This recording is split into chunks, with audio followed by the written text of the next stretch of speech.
ನಮಸ್ಕಾರ ಆಹಾರ ಪ್ರಿಯರೇ, ನಾನು ನಿಮ್ಮ ಉಮಾ. ಆನ್ಲೈನ್ ಅಡುಗೆಗೆ ಸ್ವಾಗತ. ಇವತ್ತಿನ ವಿಡಿಯೋದಲ್ಲಿ ಖಾರ ಬೂಂದಿನ ಯಾವ ಥರ ಮಾಡೋದು ಅಂತ ಹೇಳಿ ತೋರಿಸ್ಕೊಡ್ತಾ ಇದ್ದೀನಿ.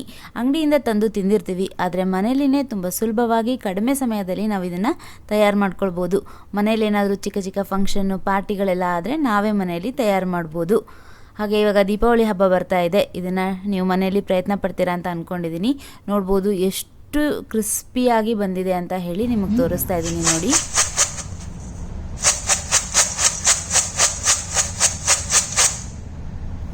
ನೋಡ್ಬೋದು ಎಷ್ಟು ಕ್ರಿಸ್ಪಿಯಾಗಿ ಬಂದಿದೆ. ಒಂದು ಕಾಳ ಹೊಡೆದ್ಬಿಟ್ಟು ಕೂಡ ನಿಮಗೆ ತೋರಿಸ್ತಾ ಇದ್ದೀನಿ. ಸೊ ಇವತ್ತಿನ ವಿಡಿಯೋನ ಶುರು ಮಾಡೋಕ್ಕಿಂತ ಮುಂಚೆ ನಮ್ಮ ಚಾನಲ್ನ ಹೊಸದಾಗಿ ನೋಡ್ತಾ ಇದ್ದರೆ ದಯವಿಟ್ಟು ಸಬ್ಸ್ಕ್ರೈಬ್ ಮಾಡೋ ಮೂಲಕ ನನ್ನನ್ನು ಪ್ರೋತ್ಸಾಹಿಸಿ.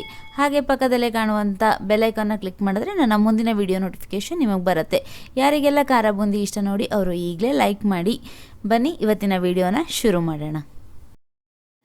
ಮೊದಲಿಗೆ ಹಿಟ್ಟು ಕಲಸೋದಕ್ಕೆ ಒಂದು ಪಾತ್ರೆನ ತೊಗೊಂಡಿದ್ದೀನಿ. ಅದಕ್ಕೆ 1 ಕಪ್ಪಷ್ಟು ಕಡಲೆ ಹಿಟ್ಟನ್ನು ಹಾಕೊಳ್ತಾ ಇದ್ದೀನಿ. ಕಡಲೆ ಹಿಟ್ಟನ್ನು ಮುಂಚೆನೇ ನಾನು ಜರಡಿ ಹಿಡಿದ್ಬಿಟ್ಟು ಇಟ್ಕೊಂಡಿದ್ದೀನಿ. ಹಾಗೆ ಒಳ್ಳೆ ಬ್ರ್ಯಾಂಡ್ ಕಡಲೆ ಹಿಟ್ಟನ್ನು ಉಪಯೋಗಿಸಿ ಚೆನ್ನಾಗಿ ಬರುತ್ತೆ. ಅದಾದಮೇಲೆ 2 ಚಮಚದಷ್ಟು ಅಕ್ಕಿ ಹಿಟ್ಟನ್ನು ಹಾಕೊಳ್ತಾ ಇದ್ದೀನಿ. ಸ್ವಲ್ಪ ಅರಿಶಿನ ಬಣ್ಣಕ್ಕೆ, ಆಮೇಲೆ ರುಚಿಗೆ ತಕ್ಕಷ್ಟು ಉಪ್ಪನ್ನು ಸೇರಿಸ್ಕೊಳ್ತಾ ಇದ್ದೀನಿ. ಹಾಗೆ 1.5 ಚಮಚದಷ್ಟು ಖಾರದ ಪುಡಿನ ಹಾಕ್ಕೊಳ್ತಾ ಇದ್ದೀನಿ. ಖಾರಕ್ಕೆ ನೋಡ್ಬಿಟ್ಟು ಹಾಕೊಳ್ಳಿ. ಅದಾದಮೇಲೆ ಸ್ವಲ್ಪ ಹಿಂಗನ್ನು ಹಾಕ್ಕೊಳ್ತಾ ಇದ್ದೀನಿ.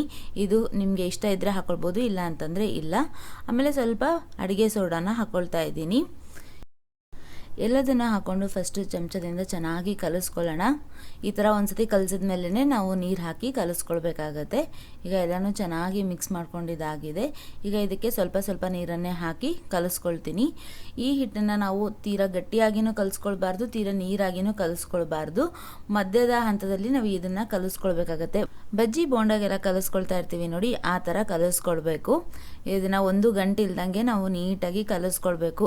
ವಿಸ್ಕರಿಂದಾದರೂ ಕಲಿಸ್ಕೊಳ್ಳಿ, ಇಲ್ಲ ಅಂತಂತಂದರೆ ಕೈಯಿಂದನೇ ಕಲಿಸ್ಕೊಳ್ಳಿ ನೀಟಾಗಿ. ನೋಡಿ ನೀರು ಹಾಕ್ಕೊಳ್ಳಿ. ಒಂದೇ ಸತಿ ನೀರನ್ನು ಹಾಕ್ಕೊಳ್ಬೇಡಿ. ಒಂದೇ ಸತಿ ನೀರು ಹಾಕ್ಕೊಂಡ್ರೆ ಹೆಚ್ಚು ಕಡಿಮೆ ಆಗುತ್ತೆ.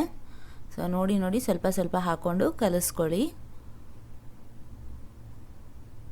ಈ ಥರ ಹಿಟ್ಟನ್ನು ಚೆನ್ನಾಗಿ ಕಲಿಸೋದ್ರಿಂದ ಬೂಂದಿ ಚೆನ್ನಾಗಿ ಬರುತ್ತೆ. ಮನೆಯಲ್ಲಿ ಬಿಸಿಬೇಳೆಭಾತ್ ಆ ಥರದ್ದೆಲ್ಲ ಮಾಡ್ತಾನೆ ಇರ್ತೀವಿ, ಅದಕ್ಕೆ ಬೂಂದಿ ತುಂಬಾ ಚೆನ್ನಾಗಿರುತ್ತೆ. ಹೊರಗಿಂದ ತಂದಿರೋದು ಯಾವುದು ಎಣ್ಣೆಯಲ್ಲಿ ಕರೆದಿರ್ತಾರೆ ಏನೋ ನಮಗೆ ಗೊತ್ತಿರಲ್ಲ. ಆದರೆ ಮನೆಯಲ್ಲಿನೇ ನಾವು ಒಂದು 10 ನಿಮಿಷ ಟೈಮ್ ಸ್ಪೆಂಡ್ ಮಾಡಿಬಿಟ್ರೆ ಹೈಜಿನ್ನಾಗಿ ಮನೆಯಲ್ಲೇ ಮಾಡಿಕೊಂಡು ತಿನ್ಬೋದು. ಈಗ ಹಿಟ್ಟೆಲ್ಲ ಕಲಸಿದಾಗಿದೆ, ನೋಡ್ಬೋದು ನೋಡಿ. ಈ ಕನ್ಸಿಸ್ಟೆನ್ಸಿಗೆ ಹಿಟ್ಟನ್ನು ನಾವು ಕಲಿಸ್ಕೊಳ್ಬೇಕಾಗತ್ತೆ, ಅಂದರೆ ಬೂಂದಿ ಚೆನ್ನಾಗಿ ಬರುತ್ತೆ. ಸೊ ಇವಾಗ ಹಿಟ್ಟೆಲ್ಲ ರೆಡಿಯಾಗಿದ್ದಾಗಿದೆ. ಈಗ ಬೂಂದಿನ ಮಾಡ್ಕೊಳ್ಳೋಣ. ಬೂಂದಿನ ಮಾಡ್ಕೊಳ್ಳೋದಕ್ಕೆ ಈ ಥರದ ಅನ್ನದ ಸೌಟಿಂದಾದ್ರೂ ಮಾಡ್ಕೊಳ್ಬೋದು, ಅಥವಾ ಈ ಥರ ತೂತು ತಿಂದು ಪಾತ್ರೆ ಇದ್ದರೆ ಇದರಿಂದಲಾದ್ರೂ ಬೂಂದಿನ ಮಾಡ್ಕೊಳ್ಬೋದು.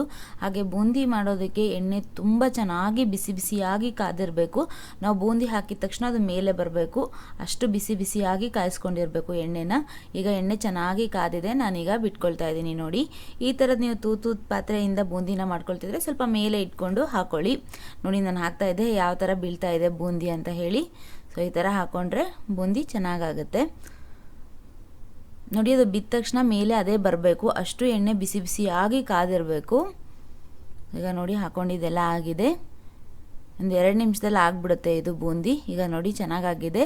ಹಾಕಿದಾಗ ಸೌಂಡ್ ಬರ್ತಿರುತ್ತಲ್ಲ, ಇದಾದ ತಕ್ಷಣ ಸೌಂಡ್ ನಿಲ್ಲುತ್ತೆ, ಆವಾಗ ಇದಾಗಿದೆ ಅಂತ ಹೇಳಿ ನಮಗೆ ಗೊತ್ತಾಗುತ್ತೆ.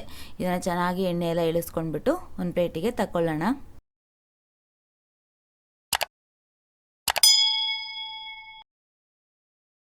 ಎಲ್ಲದನ್ನು ತೆಗೆದ್ಮೇಲೆ ಮತ್ತೆ ಎಣ್ಣೆ 1-2 ನಿಮಿಷ ಬಿಸಿ ಆಗೋದಕ್ಕೆ ಬಿಡಬೇಕು.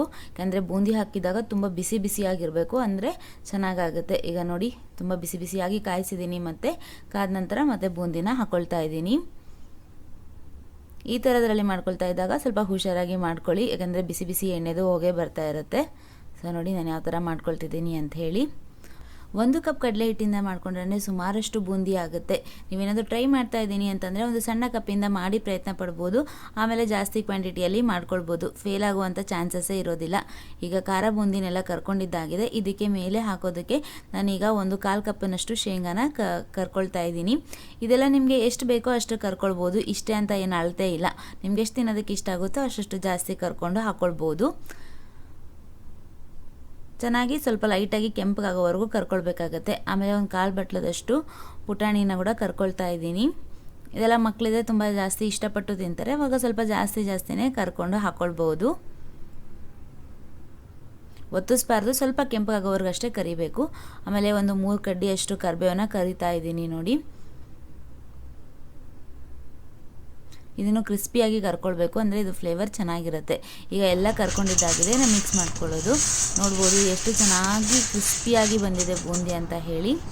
ಈಗ ಇದಕ್ಕೆ ನಾವು ಕರ್ಕೊಂಡಿರೋಂಥ ಪುಟಾಣಿ, ಶೇಂಗಾ, ಕರಿಬೇವು ಎಲ್ಲನೂ ಹಾಕ್ಕೊಂಡು ಒಂದು ಅರ್ಧ ಚಮಚದಷ್ಟು ಉಪ್ಪು ಹಾಗೆ ಅರ್ಧ ಚಮಚದಷ್ಟು ಖಾರದ ಪುಡಿನ ಹಾಕ್ಕೊಂಡು ಚೆನ್ನಾಗಿ ಮಿಕ್ಸ್ ಮಾಡಿಕೊಂಡ್ರೆ ಖಾರ ಬೂಂದಿ ರೆಡಿ ಆಗುತ್ತೆ. ನಿಮ್ಗೇನಾದರೂ ಖಾರ ಸ್ವಲ್ಪ ಹೆಚ್ಚಿಗೆ ಇಷ್ಟ ಅಂತಂದರೆ ಖಾರ ಇನ್ನೂ ಸ್ವಲ್ಪ ಜಾಸ್ತಿ ಹಾಕ್ಕೊಳ್ಬೋದು. ಹಾಗೆ ನಿಮಗೆ ಇದಕ್ಕೆ ಬೆಳ್ಳುಳ್ಳಿ ಇಷ್ಟ ಆಗುತ್ತೆ ಅಂತಂದರೆ ಬೆಳ್ಳುಳ್ಳಿನ ಕೂಡ ಫ್ರೈ ಮಾಡಿ ಹಾಕ್ಕೊಳ್ಬೋದು, ಅದೊಂದು ಡಿಫ್ರೆಂಟ್ ಟೇಸ್ಟ್ ಕೊಡುತ್ತೆ.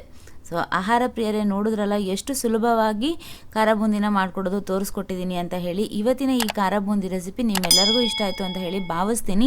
ಈ ಒಂದು ಹಬ್ಬಕ್ಕೆ ಇದನ್ನು ಟ್ರೈ ಮಾಡ್ತೀರಾ ಅಂತ ಅಂದ್ಕೊಂಡಿದ್ದೀನಿ. ಸೊ ಇವತ್ತಿನ ಈ ಖಾರ ಬೂಂದಿ ಯಾರಿಗೆಲ್ಲ ಇಷ್ಟ ಆಯಿತು ನೋಡಿ, ಅವರು ಈಗಲೇ ಲೈಕ್ ಮಾಡಿ.